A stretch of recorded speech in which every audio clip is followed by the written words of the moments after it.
What's up, everyone? Today we have this. It's the Apple Mac Mini. It is a miniature desktop computer, and this one, the M2 Pro version.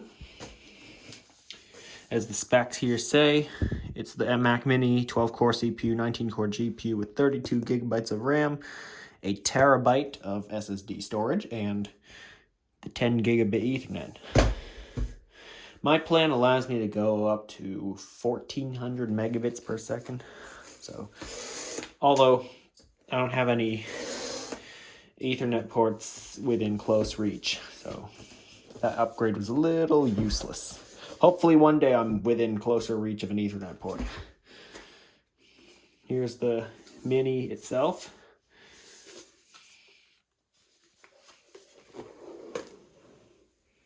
There it is. It says Mac Mini. Okay.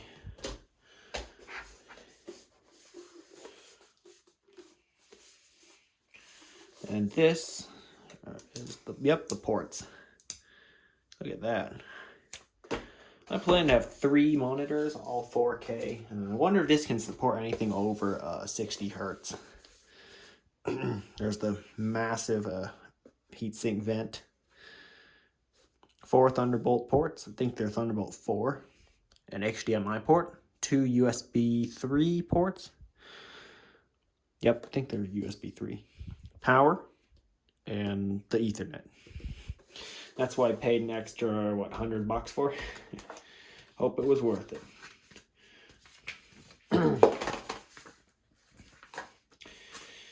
So, the sticker you get with it, it's just one massive silver colored sticker.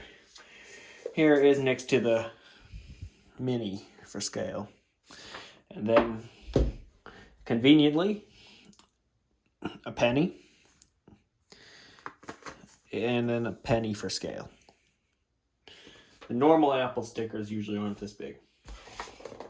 Alright, we also have the power cable. This looks to be the same one that's included with the Apple TV. Or something like that. It's just a standard black colored Apple power cable. Alright, so later, next part of the video you see, it will be fully set up by then, and I should be running a couple apps on it. And most likely, I'll be editing this video, as you see it, on this very computer. So yeah, I essentially bought a top spec Mac Mini to replace my gaming PC. Because Mac, you know. I don't know why. It just seems to be a really impressive machine on paper, so we'll find out. Okay, as you can tell, there's the Mac with a hard drive on it. That's the backup drive, the Time Machine drive. And then it's got multi-monitor setup. These are all old monitors, secondhand. 24-inch 1080p. Got my JDS Labs amp and DAC here for headphones. I don't have any speakers connected to this, only headphones, which are not on the desk right now. They're being used at my other setup, as well as a nice keyboard, a custom one actually, and a wrist rest that doesn't really fit it. But that's currently my Mac setup now. Yeah, I just wanted to finish up the Mac review video. It's a great computer, actually. Very fast editing. Put out like a 20-minute video in 5 minutes. You can render a 20-minute HD video, 1080p 60 FPS in about, 5 minutes. For like an hour, maybe it's, for some reason it's like just 16 minutes around there, just the time is definitely not proportional to the video time, like the render time is not proportional, but that's just what happened in my experience. Very fast though. And editing smooth, no lag, I might do a time lapse of a video being edited or something like that when I have a video to edit. Not this one, because how am I going to render this video while editing at the same time? So it'll be something else.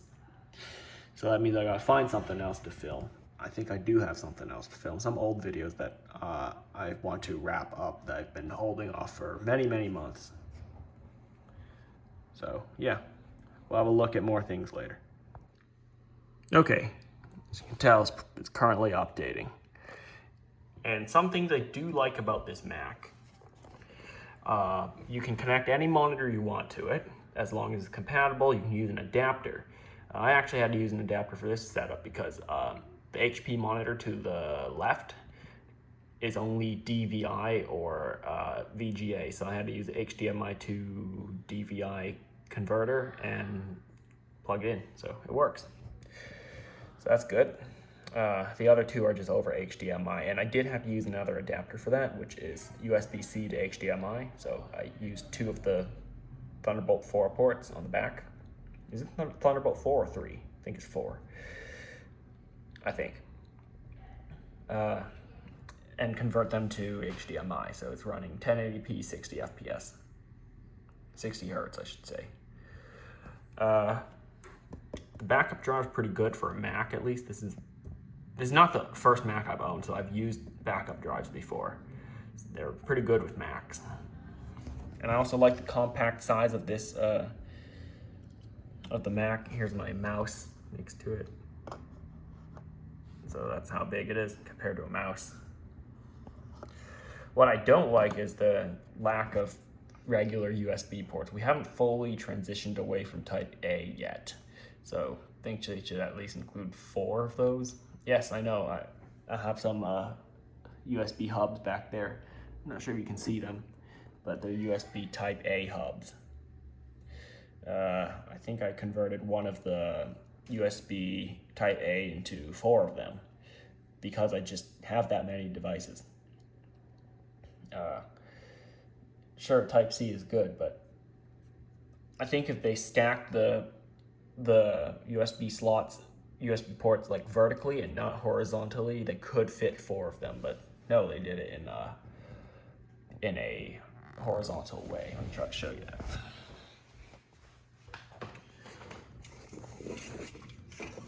These back here, if they could do it like standing up instead, maybe they could have fit more.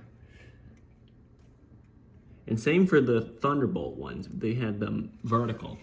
I could save some space, but whatever. It's been done already. And I have all these USB hubs at the back. I mean, that is kind of the situation when working with any modern Mac these days. Just a ton of adapters hanging out the back. Unless you buy Apple accessories. Only Apple accessories. If I was using studio displays or whatever those really expensive ones are, I can't remember what they're called, the 32-inch 6K one, Pro Display XDR, yeah, there it is, then I wouldn't have all these adapters hanging out of it. But whatever. Still a pretty good computer, I have to say. Very, very powerful for what it is. Enough power for my work, at least. Which is mainly video editing. I tried gaming on it. It didn't work, at least for when it tries to run some games. I haven't found any M series, like, Apple Silicon games just yet, but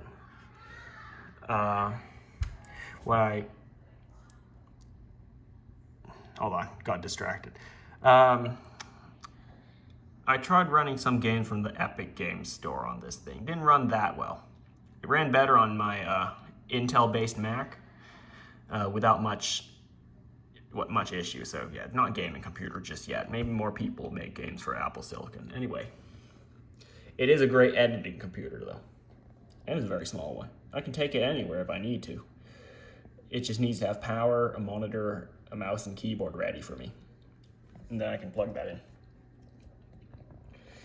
So I can, did I say I was going to benchmark this yet? I have benchmarks for it. Links will be in the description. yeah, I said I was going to do a time lapse of a video being edited on this thing, just see how long it takes. I don't remember, just quick reminder about my videos. If you've been a long time subscriber or if you're new to this channel, I don't do much editing. It's just kind of stitching the clips together and then outputting as one big video file and then uploading to YouTube. Yes, occasionally I cut out some stuff that either feel unnecessary or don't add to the video, right? Or it's just the camera not showing anything at all, then of course I'll cut that out. But most of the time it's just putting the clips together and outputting it. So yeah, I'm gonna do that.